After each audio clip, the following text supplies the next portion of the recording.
Olá, reconciliados! Como é que vocês estão? Eu espero que bem. Estamos aqui em mais um Reconcast. Para você que nos assiste, muito provavelmente você já sabe quem é a nossa convidada. Mas para você que nos escuta, eu vou fazer a questão aqui de introduzi-la para você. Ela que é mãe, esposa, teóloga, escritora e entre muitas outras qualidades, também está aqui nessa conferência, na nossa igreja, para passar o final de semana aqui com o Ministério Elas. Ela, que é Luísa Nazaré. Seja muito bem-vinda ao Reconcast. Obrigada, querida. É uma alegria estar com vocês. Já estou sendo muito bem cuidada, muito bem recepcionada.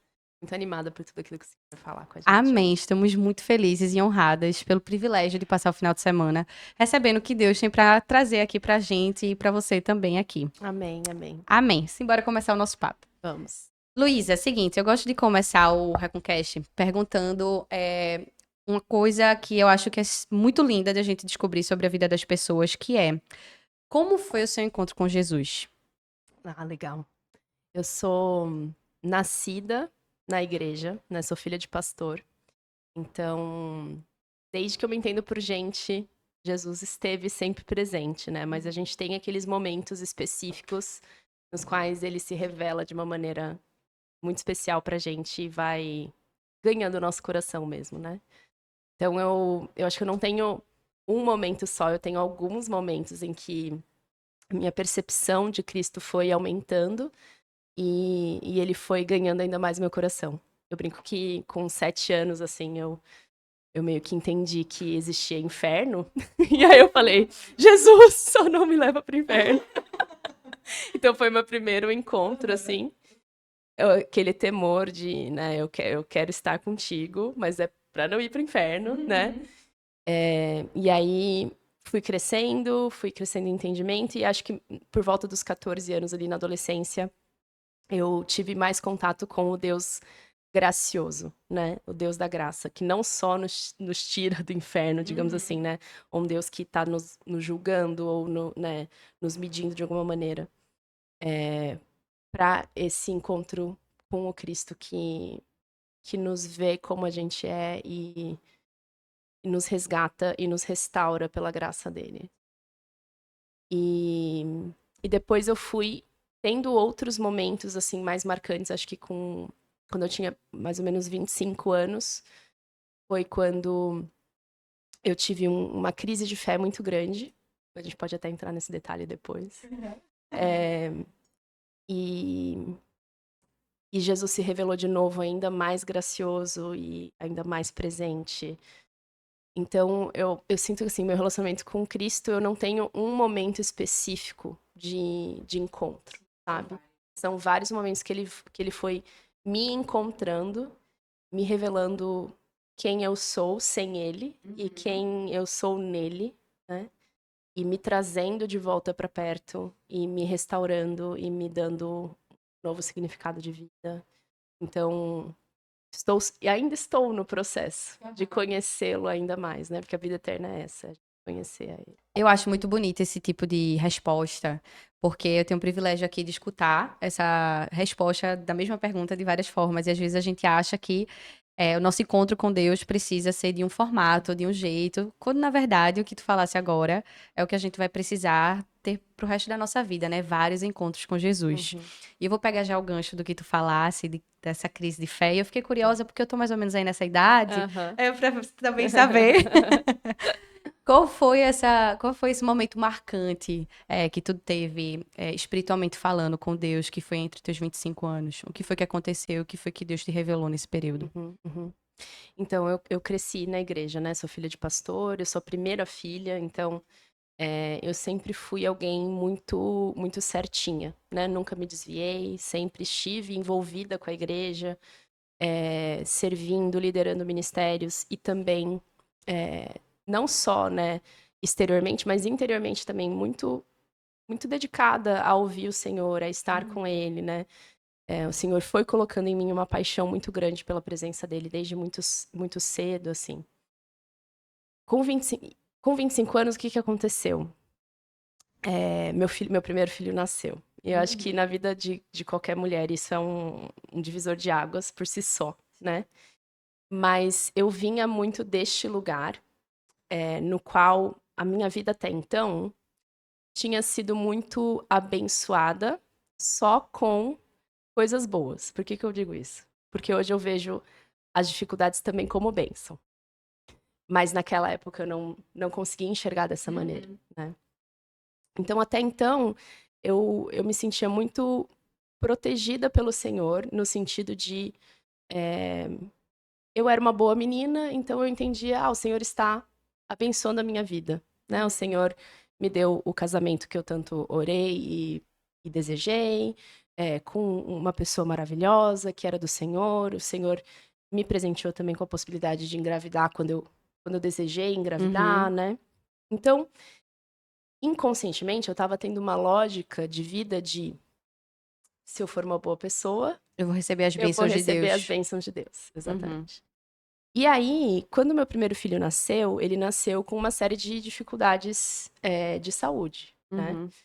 Isso foi 10 anos atrás, então hoje a gente já tem muitas respostas pelo o que isso significava. Hoje a gente já está com ele diagnosticado com autismo, né? Uhum. Mas então a gente não entendia essas dificuldades e a gente estava no começo ainda dessa investigação, né? Então essas dificuldades faziam com que ele fosse muito sensível. Até hoje ele é uma criança muito Uhum. sensível emocionalmente e sensorialmente. Então, como bebê, imagina só, né? Ele não fala, Não não fala. sabia, né? Então ele não parava de chorar, assim, chorava de dia e de noite. E tinha uma alergia alimentar super grave, então até a gente descobrir o que era que era uma alergia e o que era essa Sim. alergia, né? Ele teve muito refluxo, teve muitas crises de coisas de pele, ficava muito encatarrado, então a gente precisava internar ele com bronquiolite várias vezes no ano. Uhum. E aí, isso tudo juntado com o puerpério, que geralmente já é uma fase muito sensível para a mulher, né? Sim. Já é uma mudança de identidade muito forte por si só. E espiritualmente eu não estava conseguindo me alimentar por conta das demandas né, O seu tempo era pro seu físicas, filho, né? Uhum. exato, físicas e emocionais. Mesmo que eu tentasse sentar para orar e ler a Bíblia, eu estava muito exausta, eu não conseguia, né? E como ele tinha essas questões sensoriais, eu não conseguia ir na igreja com ele. Pra você ter noção, assim, eu entrava no culto e ele começava a chorar por causa do barulho, era muito alto, era tudo muito estimulante para ele, né? Uhum. Então, eu acabava ficando muito isolada em casa também. Então, eu entrei nessa crise, que foi uma crise emocional, em parte, né? Entrei em depressão pós-parto, tava tendo crise de ansiedade, mas foi muito espiritual porque quebrou a minha visão Uhum. de como as coisas funcionavam, de como era o meu relacionamento com Deus. E aí entrou esse elemento do sofrimento na minha vida pela Uhum. primeira vez, muito Sim. grande, assim. E vieram muitas questões do Senhor. O que eu fiz de errado? É a primeira coisa, né? Que às vezes Uhum. entra na nossa cabeça. O que eu fiz de errado para merecer isso? Sim. Ou então, por que o Senhor está permitindo que isso aconteça comigo? Onde o Senhor está, né? Uhum. Até quando isso vai acontecer, né? E, hoje eu vejo que foi um período de muita desconstrução Uhum. para que eu conseguisse reconstruir a minha visão de Deus, a minha visão de mim mesma, a minha visão da vida, Sim. incluindo o sofrimento como bênção também, né? No Uhum. caminho da nossa restauração e da nossa imagem e semelhança de Cristo e tudo mais, né? Mas não sem dor, foi um período de muita dor para mim, assim. Sim. Mas um período que eu vi claramente o Senhor me conduzindo, por mais que talvez quando eu estivesse no olho do furacão, eu não estivesse sentindo a presença dele. Porque eu estava doente emocionalmente, inclusive, Uhum. né? Eu não estava conseguindo sentir muitas coisas. E as nossas emoções nos enganam, né? A Exatamente. gente acha que elas dominam a nossa vida, né? Exatamente, exato. Então hoje eu vejo que o Senhor esteve presente a cada passo do caminho, no vale da sombra da morte ali para mim, Uhum. né?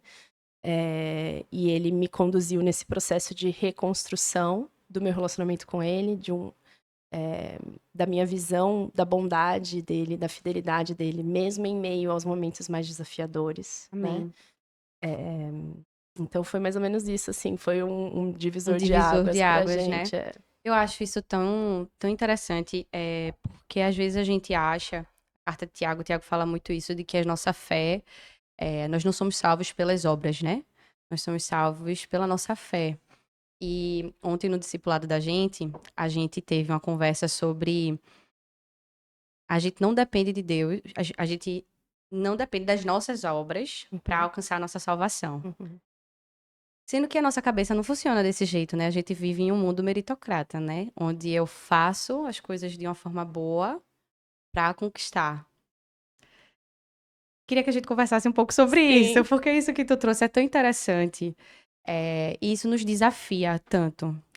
Porque se na vida profissional, eu preciso entregar mais para ser promovida. Com os meus pais, eu preciso ser uma boa menina para estar recebendo o amor deles, etc. Apesar de a gente saber que na prática, quando a gente vai envelhecendo, não é bem assim, né? E espiritualmente não. Hum. Espiritualmente não. O que é que eu posso oferecer a Deus, né? Nada, né? Como é que tu acha que a gente precisa, de forma prática, desconstruir na nossa cabeça Uhum. isso? Uhum. Eu li aquele livro, Manso e Humilde. O livro acabou com a minha vida de uma É, forma boa. é. De que o autor fala de que essa é a única característica que a Bíblia fala que Jesus tem, assim, né? O caráter de Jesus, que ele é manso e humilde de coração. E às vezes a gente tem uma sensação de que nosso Deus é um Deus que vai nos julgar, que vai apontar, de que ele vai dar de acordo com o que a gente faz. Não, né? Não é dessa forma. E você experimentou disso. Sim, sim. Inclusive, esse foi um dos livros que me abençoou muito nesse período de crise emocional, Manso e Uhum. Humilde, que transformou mesmo a minha visão Amém. de Deus. É, nossa, eu acho que isso é tão, tão profundo, porque eu acho que pega na essência do que é o pecado. É, quando Adão e Eva pecaram, eles estavam dizendo para Deus: eu não confio. Eu não confio que o Senhor sabe o que é bom ou é ruim para mim. Eu quero saber o que é bom e ruim para mim. E eu quero dar conta sozinho. Então, acho que essencialmente em todo ser humano existe esse desejo de Deus, eu, eu quero dar conta sozinho. E aí, existem dois caminhos para se estar perdido. Uma é dizendo, Deus, eu não me importo com você, eu vou fazer da minha vida o que eu bem quiser. E um outro caminho, que daí é o mais perigoso e que Jesus alertou muito a gente quando ele esteve entre nós, é o caminho da religião, que é falar, Deus, eu me importo tanto com você que eu vou dar conta sozinho para mostrar para você, mostrar para o Senhor o quanto eu sou bom, sabe?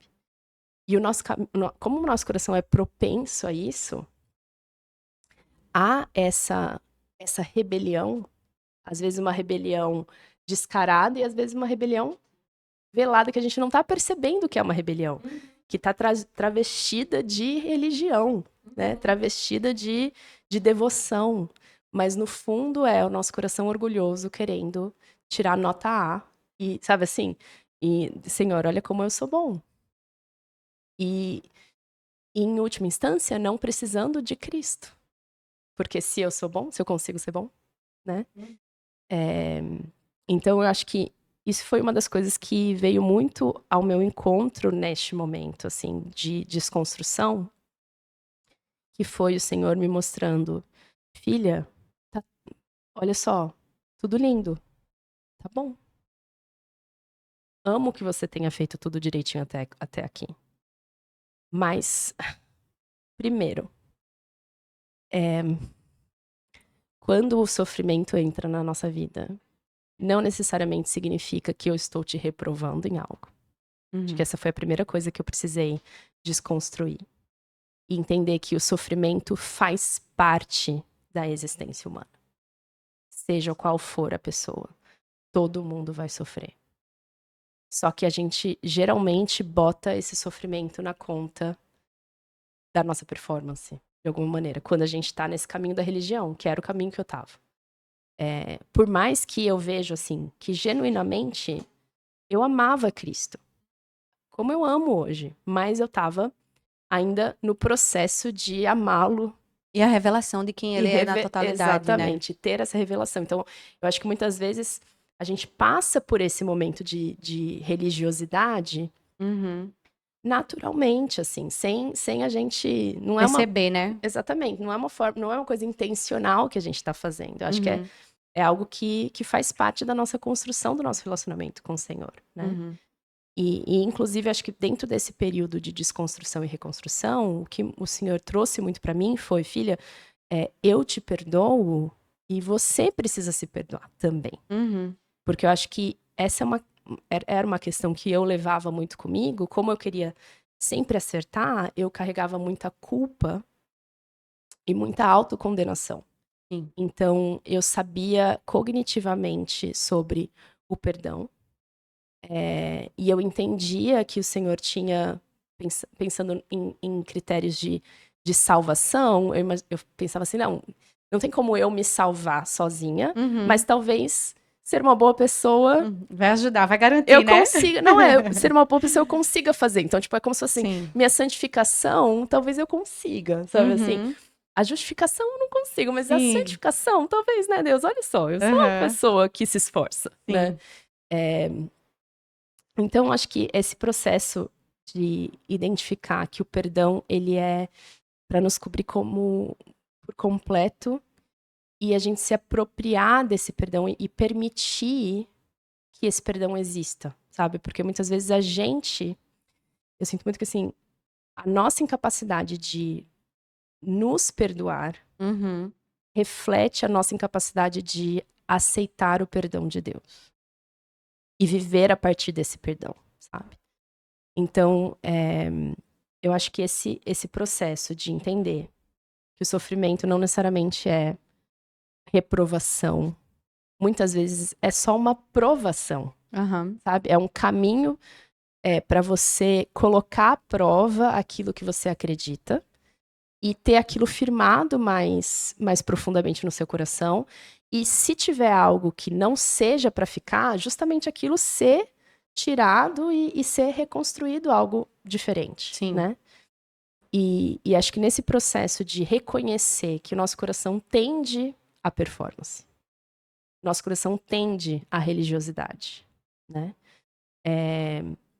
A gente aceitar o perdão e viver a partir desse perdão, né? Sim. E não ficar se... Porque eu acho que muito da questão da religião tem a ver com a gente ficar querendo colocar nos nossos termos a aprovação de Deus. Então, Sim. se eu faço tudo certo, Deus me aprova. Se eu não fiz as coisas certas, Deus de alguma maneira vai me castigar. E Deus não opera nessa lógica mais. Em Cristo Jesus não há mais condenação para aqueles que estão em Cristo, Amém. né? Então, a gente relembrar o nosso coração de que não é porque eu errei que necessariamente Deus vai trazer algum tipo de dificuldade para minha vida, sabe? Assim, essa não é a lógica da graça na qual a gente hoje está em Cristo e Cristo está em nós, Uhum. né? Então, acho que, enfim, acho que dei muitas voltas para não Não, responder mas nada. respondeu muito. Ah, respondeu muito, porque isso é. Eu tava pensando aqui, como a gente tava conversando agora ali, agora há pouco, que eu trago um pouco isso pra minha realidade e talvez pra realidade da nossa comunidade, né? Coisas que eu observo. A gente é uma igreja com muitos eventos. Então, todo final de semana a gente tem, nós somos uma igreja com uma veia muito evangelística, então a gente Uhum. tem muitos eventos para evangelizar pessoas e tudo mais, e isso é uma bênção. Eu fui Sim. alcançada por esses eventos. Então, eu amo fazer isso. Sendo que, na contramão, eu sinto que às vezes a gente tá numa agenda religiosa. Falo isso até pela minha vida. E que eu preciso, às vezes, parar. Eu conversei recentemente, inclusive, com o nosso bispo. Eu fiz, quando é que eu posso dizer não? E ele fez, Uhum. você pode dizer não quando você quiser dizer não. Você tem que saber Uhum. quando dizer não. Uhum. Mas, às vezes, a gente não entende isso, porque é como se fosse uma recompensa, né? O ministério se torna também um lugar de performance. E isso é tão perigoso. É. Porque a gente esquece que o nosso Deus, ele está de forma integral com a gente, e não só no ministério. E eu acho que isso é uma armadilha, às vezes, do inimigo também na Sim. nossa vida, né? De a gente se aproveitar dessas questões de eu estou na agenda da igreja, estou na agenda do ministério, essa é a agenda de Deus. Marcontes fala uma coisa que é, a agenda da igreja não é a agenda de Deus. Sim. E eu fiquei que nem uma menininha, sabe, assim, Uhum. tipo, não acredito, é sério? Sim. Eu vou ter que mudar isso. E é muito difícil o nosso coração entender isso, né? Nossa, demais. Porque tem naquele livro Espiritualidade Emocionalmente Saudável, Sim, não li, mas eu sei qual é, sim. tem uma fala que o autor diz que muitas vezes a gente usa Deus para fugir de Deus. A gente faz coisas para Deus para fugir da presença de Deus, que é fogo consumidor no sentido de trazer à tona aquilo que precisa ser trazido à tona, aquilo que precisa ser consumido pela presença dele para ser restaurado, né, em ouro fino, assim. Então, de novo, como o nosso coração ele é propenso ao eu vou dar conta de tudo sozinho, e eu quero de alguma maneira receber algum tipo de louro por isso, Deus, olha como sou um bom garoto, uma boa garota, né? Agora me dá o que eu desejo em troca, né? Essa é a lógica da religiosidade. Eu tenho uma visão de mundo de que determinadas coisas vão me fazer feliz. Então, uma família, um emprego, um ministério, todas essas são as coisas que constituem a minha visão de boa vida que eu desejo. E aí, que são lícitas, E a gente exato. fica, isso é bom, por que não, né? Exato. E tá tudo bem a gente desejar essas coisas, não tem problema a gente desejar essas coisas. O problema é quando elas se tornam para nós mais valiosas do que a presença do Senhor e a missão do Senhor, que é, em primeiro lugar, ter Cristo formado em nós, né? E aí a gente pega essa visão de boa vida, vai e começa a lidar com a nossa relação com Deus, se eu for uma boa pessoa que faz o que Deus deseja, ele vai me dar essa boa vida, né? E aí, isso daqui é religiosidade, não é o evangelho. Deus nunca nos prometeu essa boa vida, muito pelo contrário, no mundo tereis aflições, muitas vezes é participar dos sofrimentos de Cristo, né? E então a gente precisa ter uma reconfiguração do que é boa vida. O que é realmente a felicidade. E do que é também uma vida com Deus, O né? que é uma vida com Deus. O tema da conferência, que é Aquieta Minha Alma, quem não vai estar, eu sinto muito, mas nós seremos privilegiados. Eu acho que a gente vai ter que aprender, e vai ser falado sobre isso também, né? Porque eu fico pensando assim, eu preciso entender de que eu sou inútil. E Deus tem meus talentos e dons, etc. Mas diante do Senhor, eu preciso acalmar meu coração, de que é Ele que governa a vida, de que é Ele quem faz as coisas, apesar dos dias bons, dos dias maus. Quem é Deus, né, na nossa vida? E isso às vezes me dá um bug assim na cabeça, sabe? De a gente compreender completamente e tirar o fardo. E aí já é uma outra pergunta que eu queria entrar. Porque tu fala muito sobre a gente se libertar do que pesa, né? E às vezes a gente coloca esse fardo de eu preciso fazer, eu preciso agradar. E isso é ao próximo e a gente acha que vai estar agradando a Deus. Sendo que eu vejo que na Bíblia toda o que Deus quer é um relacionamento, né? E quando eu penso em relacionamento, eu penso em dias que você tá calada e que você só vai receber e que você vai ter que talvez ter uma discussão e depois você vai se... Mas a pessoa tá ali, né? E é tão difícil pra gente se libertar desses pesos, né, que a gente carrega. O que é que tu acredita que a gente precisa colocar em prática quando tu fala sobre isso? Sobre libertar o que pesa? Acho que a gente precisa viver a partir da nossa união com Cristo. Tá muito em voga falar sobre identidade em Cristo, né? Mas eu acho que o mais certeiro é a gente lembrar que a gente está unido com Cristo. Em que sentido? A vida de Cristo modela pra gente a nossa relação com Deus. Então, antes de Jesus iniciar o ministério dele, antes de Jesus fazer qualquer coisa, ele já era filho amado. Deus declara sobre ele no batismo: você é meu filho amado, de quem eu me agrado. Antes de Jesus ter feito qualquer coisa. Até ali, Jesus era um desconhecido. Ele passou 30 anos sem fazer nada. Ele ainda não tinha tido nenhum tipo de reconhecimento público. Ele não tinha feito nenhum milagre, nenhuma maravilha antes. Sendo quem ele é. Sendo quem ele era. Ele passou esses 30 anos na invisibilidade. E eu acho que isso fala tanto ao nosso coração, devia falar tanto ao nosso coração, sobre o nosso valor intrínseco, não por aquilo que a gente é capaz de fazer pelo Senhor. Uhum.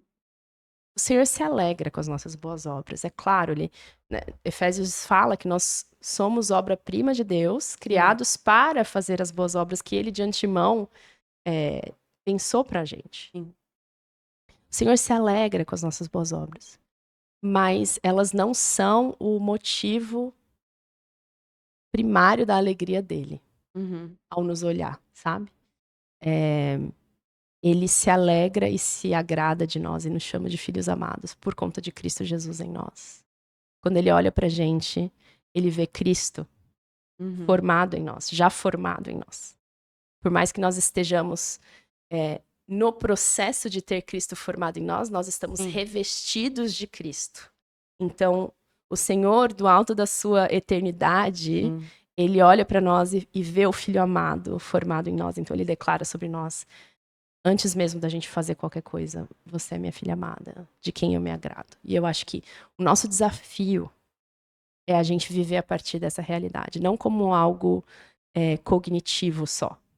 Porque é muito fácil a gente, de novo, a religiosidade, a gente sabe um monte de coisa de cor, sabe? Assim, na cabeça, mas pouca coisa de cor no coração, de fato. Pouca coisa que a gente deixou que isso fizesse morada no nosso coração, né?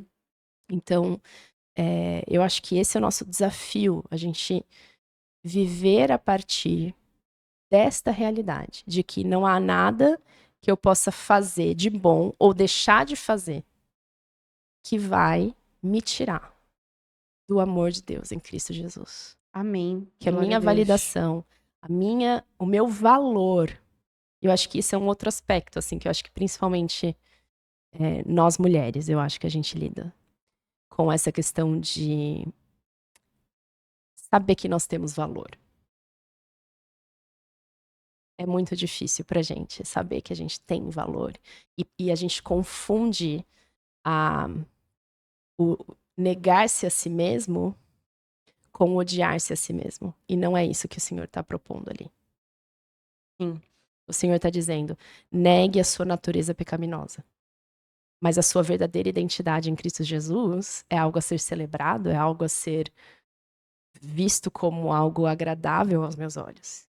Né? Então, acho que esse desafio, acho que o nosso desafio é isso, é a gente passar a nos enxergar com os olhos que o Senhor nos enxerga. Isso é tão desafiador. Tão desafiador. Essa semana eu tive muitas reflexões sobre isso. De que existe verdades na palavra de Deus sobre a minha vida, sobre a natureza que o Senhor me deu. E não importa quem fale o contrário. E eu estava conversando com uma amiga, falasse essa questão, entrando um pouquinho mais agora sobre o assunto de ser mulher e Ministério de Mulheres, etc. Eu olho assim pra mim, eu fico, meu Deus, eu tento não reclamar dos meus hormônios, eu tento não reclamar da minha cabeça, das minhas emoções. Porque eu faço, foi o Senhor que me criou e não é possível que isso não sirva pra nada, isso serve pra alguma coisa. Porque a nossa cabeça, o nosso corpo, a nossa forma de viver é completamente diferente da de um homem. E como é que a gente se enxerga de forma integral, né? Porque existem emoções na vida de uma mulher que você, num certo período do mês, você faz, eu não me aguento. E você faz, Deus criou de forma boa. Que loucura, né? A gente perceber isso, que isso foi bom e agradável diante de Deus. E a gente lida com isso, às vezes. E eu acho que a gente, como igreja, tá faltando falar mais sobre isso. Com certeza. Com certeza. Eu vejo muito a complementariedade do homem e da mulher. Não tanto como papéis ou funções a serem exercidos, né? Então, o homem é o provedor, a mulher é a do lar. Não vejo tanto como isso. Eu acho que existem casais nos quais vai se configurar dessa maneira e tem casais que vão configurar em outros papéis, em outras funções. eu acho que a complementariedade está na força com a qual o Senhor nos presenteou para fazer qualquer coisa que seja, né? E a força masculina é complementar à força feminina. E eu até vou estar com ela na conferência da Rio, que vai ter aqui também, a Isabelle Ludovico. Ela tem um livro que chama Resgate do Feminino, em que ela fala o quanto a força feminina ela é negligenciada na nossa sociedade como um todo e desprezada como sendo algo que não é produtiva, assim, na sociedade, né? Porque, de fato, a gente vive numa sociedade que é muito pragmática, muito realizadora, muito linear, né? Então, é muito masculina. O masculino, ele é estável, digamos assim. Ele não tem as oscilações hormonais mensais que a gente tem, né? Então, eles estão sempre de maneira muito produtiva, conseguindo lidar de maneira direta com as coisas e tudo mais. E aí, o feminino frente a isso, então a nossa inconstância parece ser, na verdade, uma fraqueza e não uma força. Sim. Dentro dessa sociedade, né? A nossa sensibilidade fica parecendo como uma fraqueza e não como uma força, né? Então eu vejo muito a mulher no plano original de Deus como esse lugar de não tanta realização, mas como um convite ao estar e ao desfrutar. Sim. A gente, até mesmo pensando fisicamente, nós recebemos, nós temos um espaço aberto para receber no nosso útero, né, digamos assim. E a gente gesta, a gente espera, a gente fica um tempo ali, né? E depois a gente dá vida a essas pessoas, mas a gente dá vida também a ideias, a gente dá vida a outras coisas, né?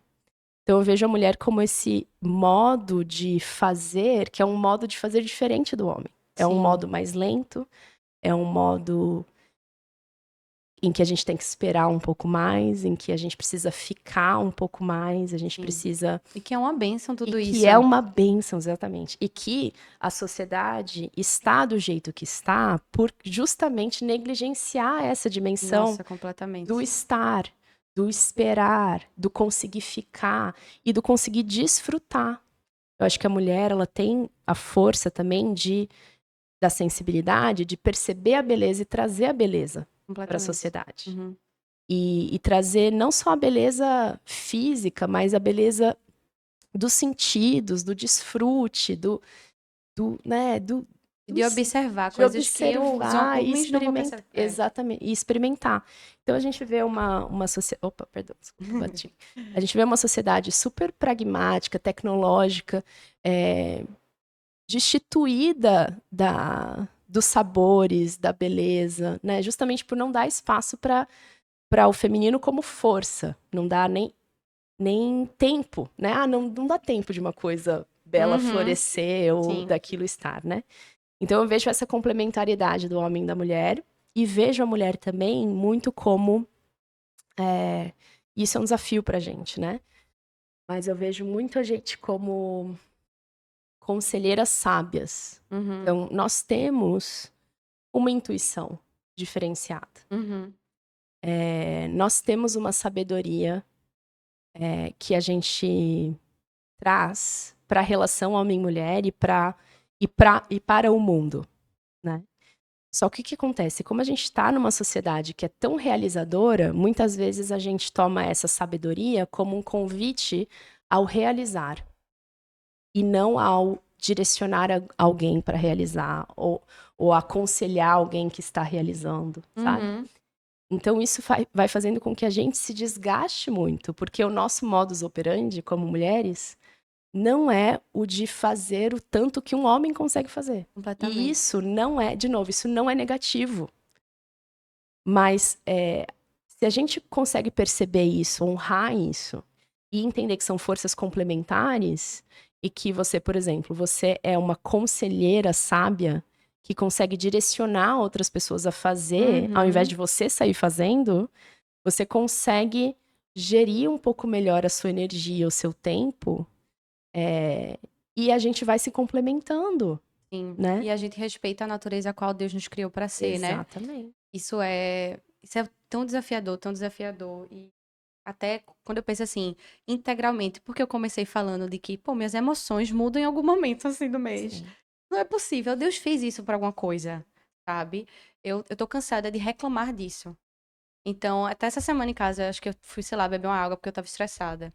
E eu fiz, eu sei que o Senhor me criou de uma forma específica. Eu Única. quero Eu sei que eu fui agradecer. maravilhosamente formada. Então eu fico assim, caramba, e é difícil porque a sociedade fala ao contrário, né? A gente lida, e a gente sempre vai lidar com homens no mercado de trabalho, na igreja, com familiares, que pensam e vivem de uma forma diferente. Sim. E se a gente não tá firmada nessas verdades que Deus nos criou com essa natureza diferente, a gente quer ser de outra forma. Exato. Eu não quero ser de outra forma, sabe? Eu quero me lembrar disso aqui que tu estás falando agora. Eu quero ser o que Deus me criou para ser, na natureza que Ele me criou para ser. E às vezes eu acho, e a gente tá numa pauta que era uma pergunta, mas aí tu já começou a falar sobre ela, que é sobre o que a igreja hoje está carente de falar para as mulheres. E às vezes eu acho que há muitos anos atrás a gente tinha essa conversa sobre o protagonismo feminino por conta do movimento feminista. E hoje eu vejo que a gente precisa acalmar, assim, fazer, não, talvez eu não tenha sido chamada para estar onde o homem esteja mesmo, não. Amém. Sim. Quero descansar nisso. Fazer o que Deus me chamou de uma forma complementar, né? E conseguindo trabalhar em cima disso, né? Pegando o gancho agora sobre o teu ministério, o Fluirá, não é isso? Falei certo? Sim. Tu explora bastante também essas pautas e eu queria entender tua percepção de como, apesar de reconhecer essa sua natureza feminina e mais calma e etc., como é que tu acredita que isso pode impactar ou está impactando dentro do reino hoje em dia? O teu ministério e o que tu tem falado dentro dele. É muito interessante que você tenha trazido isso, né, da, da busca pelo protagonismo feminino, e o quantas vezes aí a gente confundiu com o posso ser qualquer coisa, fazer qualquer coisa, né? E, e eu acho que, por um outro lado, talvez dentro da igreja, a gente, pelo menos do contexto no qual eu venho, né, a gente focou muito no ensino para as mulheres, nos papéis que essa mulher exerce. Então, como ser uma boa mãe, como ser uma boa esposa, né? E eu acho isso tão complicado porque, primeiro, nem toda mulher no reino de Deus vai ser mãe, nem toda mulher no reino de Deus vai ser esposa. E às vezes a gente confunde ser mulher no reino com ser mãe e esposa. Por mais, de novo, que sejam coisas boas, lícitas de serem desejadas. Eu acho que existem inúmeras maneiras de ser uma mulher no reino de Deus. Amém. E isso inclui mulheres solteiras, isso inclui mulheres que nunca tiveram filhos. E é tão difícil quando a gente foca tanto as nossas falas em como exercer bem essas duas funções, porque essas mulheres que não tiveram o chamado do Senhor para essas funções, elas se sentem de alguma maneira inadequadas. Sim. Ou elas sentem que elas não estão sendo abençoadas, porque a benção de Deus é o casamento e filhos. Sim. Então, se eu não tive casamento, não tive filhos, eu não estou sendo abençoado. O que, de novo, isso aqui a gente está trabalhando com aquele ideal de boa vida que a gente tem, achando que a boa vida, a única boa vida é essa. Mas o Senhor, a Bíblia fala em 1 Coríntios 7, o apóstolo Paulo falando sobre o casamento. Ele fala, gente, a gente está vivendo uma época tão específica entre a primeira vinda e a última vinda de Cristo, que o meu conselho para vocês é, se possível, não se casem, sabe? Só que isso, de alguma maneira, a gente não prega. A gente não liberta as pessoas nesse sentido de perceber que o casamento é uma das vias da nossa santificação, Sim. é uma das vias da gente edificar o reino de Deus, mas não é a única via. Então, existem mulheres que não vão se casar, não vão ter filhos, e elas vão ser muito usadas para o reino de Deus também. E elas não são estranhas nem Não esquisitas. são estranhas, não são esquisitas, não estão menosprezadas, desprezadas por Deus. Talvez muito pelo contrário. E olha só, gente, eu tô falando de um lugar de mãe, esposa, que vê a minha família como o meu maior tesouro. Mas eu sei que a minha família, de alguma maneira, ela é um chamado específico no qual eu desenvolvo o caráter de Cristo e edifico o reino dentro dela, mas ela me limita nas outras Sim. funções.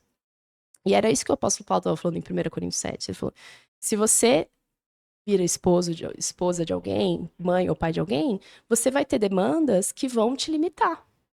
E você São não vai limitadores. conseguir fazer tantas coisas no Você reino, não vai né? conseguir fazer tanto. Então, talvez a perspectiva deva ser, inclusive, diferente, né? Então, eu acho que pensando na questão da missão da mulher e da possibilidade da mulher exercer os seus dons e talentos no reino, né? Eu acho que a gente precisa ter essa expansão de possibilidades, de perspectiva Uhum. e de oportunidades, inclusive, sabe? Da Sim. mulher poder exercer os seus dons, os seus talentos na estação da vida que ela estiver, com os chamados que o Senhor tiver para ela ou não, sabe? Então, por isso que eu vejo muito isso, assim, não é o que nos diferencia e nos complementa não são tanto os papéis que a gente foi chamado a exercer, mas a forma como a gente exerce esse papel. Então, ter uma mulher que é ministra do evangelho, ela vai ser uma ministra do evangelho diferente de um homem sendo ministro do evangelho, por ser mulher. Sim. Ela traz consigo uma força complementar à força a do homem, né? Uma mulher que é CEO de uma empresa, ela vai trazer uma força complementar de um homem que seja CEO de uma empresa. Ela vai fazer esse papel de uma maneira diferente. Ela vai exercer esse papel de maneira diferente, sabe? E, idealmente, o mundo precisava que isso existisse. Que existissem maneiras diferentes de fazer as coisas. Que isso fosse valorizado. Que isso fosse valorizado, exatamente. Mas o que a gente vê hoje o que é valorizado é o modo masculino de fazer. Então, uma mulher chega a ser CEO de uma empresa, mas ela exerce essa função de uma maneira masculina, porque ela precisa, porque é o jeito que o mundo funciona, mas isso custa muito a ela, sabe? Justamente porque, naturalmente, ela nem consegue ser tão estável e constante.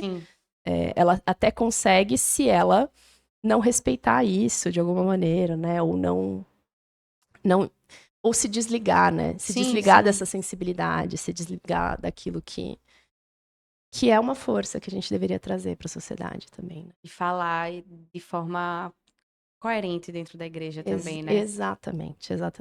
Amém. Glória a Deus. Então, vamos falar um pouquinho sobre o teu livro agora também? Tu é autora do livro Livre, Leve e Forte. Da onde veio a visão para escrever esse livro? Veio muito dessa experiência que eu tive, né? De crise de fé, de crise emocional. De lidar muito com os sentimentos de culpa, de cobrança, de perfeccionismo. E desse processo que o Senhor me conduziu de desconstrução e reconstrução de uma liberdade, uma leveza de caminhar com Cristo e da força de estar habitada pelo Espírito Santo do Senhor, né? Então, eu meio que documentei esse processo, né? Elaborei ele ali e consegui, de alguma maneira, colocar em palavras para compartilhar com outras pessoas, né? Qual foi esse processo de desconstrução e reconstrução que o Senhor me conduziu rumo a essa liberdade da constante sensação de culpa, da constante sensação de eu preciso estar fazendo mais, eu preciso atingir determinado padrão. E a leveza de conseguir viver a partir desse lugar de união com Cristo, né? De saber que eu não sou o suficiente, mas o Senhor é suficiente, Amém. sabe? Uhum. E conviver com isso, falar, eu vou continuamente não ser suficiente. Em nenhum momento antes de Jesus voltar, eu vou virar suficiente, Uhum. sabe? Sim. Então, esse sentimento de culpa e de sobrecarga e de estar Medo também, aquém né? vai de alguma maneira me acompanhar, mas não precisa me definir, não precisa, eu não preciso estar com a minha identidade firmada nisso. Uhum. Eu posso estar com a minha identidade firmada no fato de que eu estou em Cristo. Eu estou em Cristo, Uhum. Cristo está em mim e por isso eu posso não ser suficiente, mas Ele Sim. é. Amém. Sabe, assim? E o contraponto do leve e forte, Luísa? Sim. Como é que é isso? Porque eu achei interessante o título. Aham. E eu fiquei assim, leve e forte Sim. são diferentes, né? Um contrário do É, outro. Mas como é que tu explica isso, assim, na prática? E o que é que tu é. aborda disso no livro? Então, eu trago justamente que a nossa força no reino de Deus vem da nossa fraqueza. Uhum. Vem da gente não estar com tantos recursos que nos fariam teoricamente forte, né? Mas, por outro lado, pesadas, porque a gente está carregando Uhum. as nossas munições, as nossas armaduras, as nossas capacitações, né? Então, a força que vem da leveza de a gente se reconhecer não suficiente, Uhum. mas com tudo aquilo que a gente precisa para que a nossa não suficiência seja coberta pela graça, que é a presença de Cristo com a gente, sabe? Amém. Amém. A nossa força vem do Senhor, né? Nunca de Exato, nós. É muito exatamente. interessante isso, porque é o que a gente tá falando a todo momento aqui, né? Eu acho que a gente precisa ter cada vez mais consciência do que nós não temos nada para entregar, mas ao mesmo tempo nós já temos tudo que nós Exato, precisamos, né? exatamente. Amém. Pega nesse gancho sobre leveza e sobre a força que vem do Senhor. Tu acabaste de falar que tu é mãe, tu é esposa. É, como é que tu concilia essas coisas todas, né? São muitas atividades. Porque tu tens uma escola, tu é mãe, tu é esposa, você tem uma igreja local. Sim. Quais são. Como é que tu divide isso de forma prática, sem perder também a constância nas disciplinas espirituais? Uhum. Quais são os conselhos que tu poderia dizer para as pessoas que Aham. buscam viver isso também? Sim.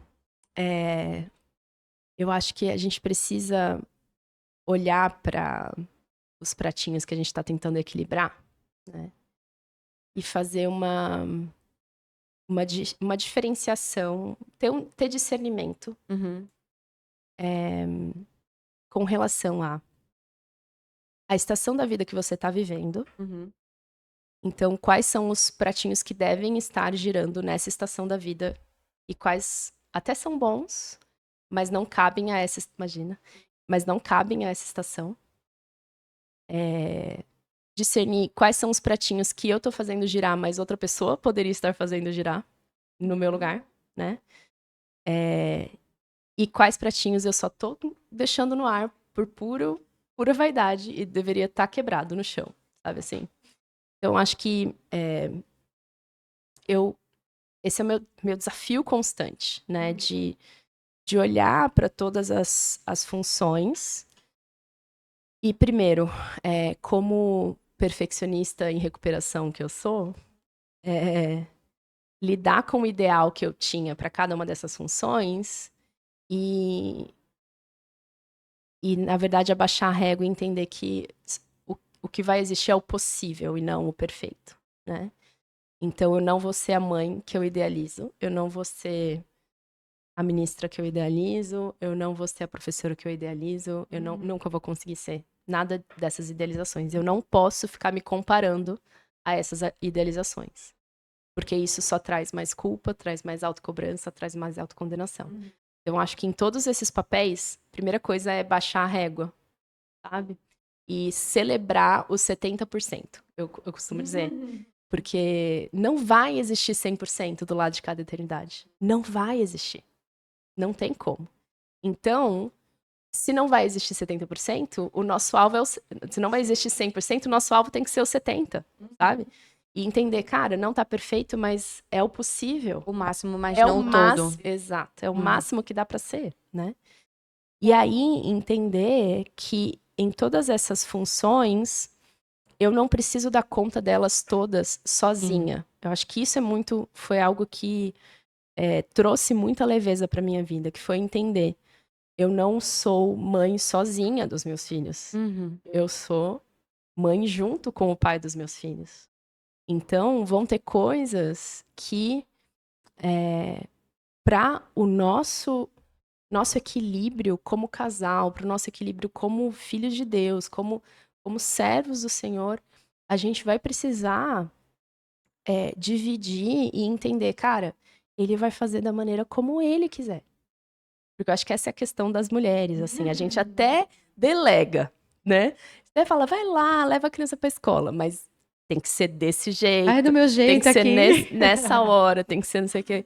Então, aos poucos, eu fui com o meu marido, né? A gente foi fazendo esses ajustes pra entender, cara, vão ter coisas que você vai fazer na casa, com relação aos nossos filhos, e que a maneira como você vai fazer vai ser a maneira como você vai fazer. Eu não vou nem me meter na maneira como você faz. Isso liberta a gente, Isso né? liberta muito. Mas é um processo, é difícil, né? Eu tô namorando, mas eu tô tentando aplicar isso, inclusive no namoro. Sim, sim.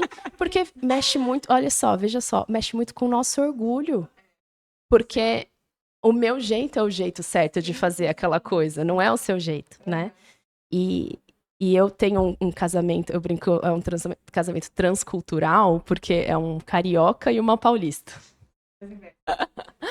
Então, a gente teve que aprender muito a lidar com um jeito diferente da família um do outro, do jeito de ser um do outro, do jeito de ser igreja um do outro. E quando eu me casei, eu vim muito de um lugar de, mas o meu jeito é o certo, o seu jeito é o jeito estranho. Sim. E o Senhor foi tratando tanto meu orgulho para me mostrar, não é o jeito certo e o jeito estranho, é o seu jeito e o jeito dele. São jeitos diferentes de fazer as coisas. Não né? errados, né? Não errados, exatamente. Então, olhar, por exemplo, para casa e para a criação dos filhos e não monopolizar isso como sendo minha responsabilidade só, mas entender, cara, é nossa responsabilidade. Sim. Né? Traz uma leveza muito grande para nossa vida. Né? Uma dinâmica mais leve também pro casamento, né? Exatamente. Fica pesado, mas fica pesado para os dois. Sim. Essa é a questão, sabe? Assim, às vezes. E aí, o que internamente eu preciso ficar trazendo, né? Eu acho que naturalmente a mulher olha para casa e ela se responsabiliza por, não, essa casa ela é o reflexo do meu jeito de ser, do meu cuidado. Então, se alguém vai visitar a casa, se tá alguma coisa fora do lugar, a primeira coisa que você vai pensar é, ai, o que as pessoas vão pensar de mim, né? Será que ela vai pensar que eu sou uma boa dona de casa ou não? Então, acho que internamente a gente tem que fazer esse trabalho de, não, isso não diz só sobre mim, diz sobre o meu marido também. E aí eu vou ter que conviver com o fato de que talvez as pessoas vão achar, nossa, mas que casa não tão organizada. Mas é porque mais pessoas moram dentro dessa casa do que eu. Se fosse só eu, talvez a casa fosse muito organizada, mas tem crianças, tem um homem que mora também e que se organiza de uma maneira diferente. Então, acho que esse lidar, de novo, com o ideal, que não existe, e com o que é possível, né? E que daí, cara, dividir as tarefas com o marido faz com que muitas vezes eu olho para ele e falo assim, nossa, será que eu tô sobrecarregando o Paulo? Mas aí eu penso, gente, ele tá lavando a louça. Tipo, isso não é sobrecarregar ninguém, sabe? Sim. Então, acho que. E aí, eu acho que isso também nas questões ministeriais, na questão vocacionais, a gente entender. A gente faz as coisas em conjunto com outras pessoas, né? E eu acho que isso traz uma leveza muito grande da gente perceber. E eu acho que, de novo, a gente só consegue ter essa postura para a vida quando a gente passou pelo processo de nos libertar dessa ilusão de que a gente vai conseguir ser perfeito, que a gente vai conseguir dar conta de tudo. E o nosso orgulho, né? Tu estás falando e eu tô tentando pensar, assim, de forma prática na minha vida. É abrir mão do nosso ideal, do nosso orgulho. Não, tem que ser do meu jeito. Não necessariamente, né? Exatamente. Esse é um desafio muito grande. Porque não é só você reconhecer que você precisa de ajuda, né? E de que as coisas poderiam ser mais leves se você incluísse outras pessoas fazendo aquelas coisas. E que você abrisse mão do Que seu você jeito de fazer, né? Exato. Tem esse elemento além. Além de você reconhecer, não, eu preciso de ajuda, eu preciso que outras pessoas façam, mas elas podem fazer do jeito delas. Eu não Sim. preciso ficar microgerenciando, porque senão eu vinha muito desse lugar, assim. Eu não incluía tanto as pessoas nas coisas que eu tava fazendo, porque eu pensava, gente, é tão mais fácil eu fazer. Porque já tá na minha cabeça como tem que ser feito. Olha isso, gente. Já tá na minha cabeça como tem que ser feito. Até eu explicar pra essa pessoa como tem que ser feito, sabe assim? E aí depois ficar acompanhando se essa pessoa tá fazendo do jeito que deveria ser feito. Um outro modo de pensar existe isso que precisa ser feito. Eu vou fazer uma parte, as outras pessoas vão fazer a outra parte. Da maneira como elas, com a capacitação do espírito, Uhum. vão fazer. E eu não Sim. preciso ficar microgerenciando ou garantindo que as coisas são sendo feitas do meu jeito, sabe? Então Sim. essa leveza vem disso também. Acho que é uma leveza tanto operacional prática, de você perceber qual que é o pratinho que você vai dar para outra pessoa, mas interna também de você perceber, cara, você não precisa ser a pessoa que vai garantir que essa pessoa esteja equilibrando o pratinho do jeito que você acha que tem que ser equilibrado. Sabe? E isso é libertador, né? Isso trabalha nosso processo de santificação Sim, de uma forma, sim. porque às vezes a gente acha que o processo de santificação é só os pecados externos e que todo mundo repara, né? Eu acho que o problema tá no interno, assim, quando uma coisa dessa a gente precisa abrir mão e não se meter. Tipo assim, dizer não para uma discussão, seja ela. E eu tô trazendo a aplicação também, até profissionalmente falando, né? Porque quando a gente delega uma função, a gente tem a expectativa de como aquilo ali vai ser entregue. Mas que a pessoa tem a forma dela de entregar, né? Exato. Então, ministerialmente, nos relacionamentos. E isso é muito desafiador para o nosso caráter, né? O nosso ego, a nossa vaidade, o nosso perfeccionismo. E eu vi, inclusive, recentemente, que a raiz de tudo isso não é que você é perfeccionista, é que você é orgulhosa. Não é que você quer do seu jeito, é porque você é controladora. E a raiz de tudo isso é a vaidade, é o orgulho da gente, né? Então, quando a gente repara nisso, a gente fica, ai, Jesus, me ajuda. Temos que mudar tanto ainda, né? Mas amém. Acho que temos muita coisa para aprender nessa vida. E caminhando já para o final, Luísa, eu admiro muito que tu és teóloga, escritora, e tu tens uma movimentação muito grande dentro das tuas redes sociais hoje em dia para pregar, né? Independente de estar em um púlpito ou não. E eu queria te perguntar quais são os teus próximos sonhos e projetos para o que Deus tem para tu assim nas próximas fases da tua vida, na próxima estação. Se você puder revelar aqui pra gente. Eu acho que eu tô numa estação de espera, justamente para entender quais são esses próximos sonhos e próximos passos. Eu acho que eu vim de eu tô completando agora um ciclo de 7 anos em que eu tive um transbordo do Espírito Santo muito grande, justamente me capacitando para realizar muitas coisas. Que estão frutificando, que eu tô vendo, né, os frutos aparecendo agora. Na forma de livros, de cursos, né, a própria minha atuação na igreja local, né? E desde do ano passado eu ouvi muito do Espírito Santo o convite a um recolhimento para passar por uma estação de esterilidade, assim. Então, esse tem sido um ano, por exemplo, em que eu não tô criando nada novo, que eu ainda não tenho sonhos, não tenho planos, mas que eu tô esperando que eles sejam semeados pelo Senhor. Então, eu acho que eu tô nesse período meio sabático, assim. Não parei completamente. De forma criativa falando, Exato, né? exato. É um sabático que eu continuo trabalhando, eu tô fazendo as coisas, tô ministrando onde eu sou convidada, tô ministrando na nossa comunidade, cuidando das alunas da escola também.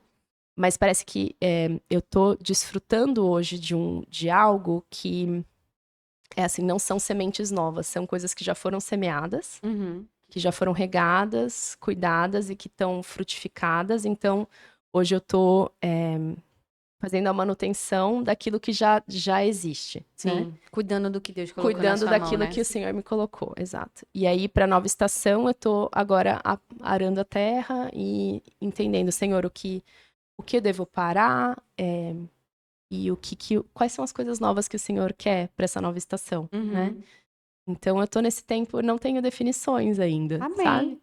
Mas tem sido, inclusive, muito bom esse exercício de entender, Senhor, eu não tenho clareza, mas o Senhor vai mostrar, a sua palavra vai ser luz para o próximo pequeno passo do meu caminho, sabe? Então, Amém. eu tô contando com isso. O Senhor vai me dando direção para os próximos pequenos passos, por mais que eu ainda não tenha a visão Uhum. daquilo que é a próxima estação. E eu acho que, inclusive, isso tem a ver com o que o Senhor tem trabalhado internamente em mim, assim. Uhum. Eu acho que eu sempre fui uma pessoa muito visionária, no sentido de ter muitas ideias, e ter muitas ideias que são de longo prazo, assim. E, ao mesmo tempo, muito realizadora, então eu tinha as ideias e já queria executá-las, sabe? E isso é muito bom, mas é muito ruim ao mesmo tempo, porque nem sempre eram ideias que era para eu executar. Veja só, é muito interessante isso. O Senhor me presenteia com ideias e antigamente eu achava, não, isso aqui é uma ideia que o Senhor me deu para eu executar. E hoje eu vejo que são ideias que o Senhor às vezes quer plantar no coração de outras pessoas, que Ele me deu a visão, mas não é uma visão para para eu, né, fazer. Sim. Então, eu acho que o Senhor está trabalhando nessa nova estação justamente o andar em fidelidade, mesmo sem visão. Amém. É. Glória a Deus. Que bom a gente escutar isso. Tu traz paz ao nosso coração de que às vezes nem sempre a gente precisa estar produzindo, né? A gente nem sempre Exato. precisa estar com mil coisas acontecendo. Exato. Às vezes a gente só Exatamente. precisa entender o que é que Deus tem pra gente, né? Exato. Amém. Glória a Deus. Estamos acabando o nosso Reconquest, mas estamos muito felizes porque está só começando aqui na Conferência Elas. E estamos muito felizes de você ter topado ter essa conversa aqui com a gente. Eu também. É um privilégio muito grande a gente ter aprendido tanta coisa aqui. Eu queria te agradecer por seu tempo e por sua disponibilidade aqui. Obrigada, gente. Muito bom. Boa conversa, gostei. Amém. Espero que você volte mais vezes. Sim, eu quero. Amém. É isso, gente. Até o próximo Reconquest.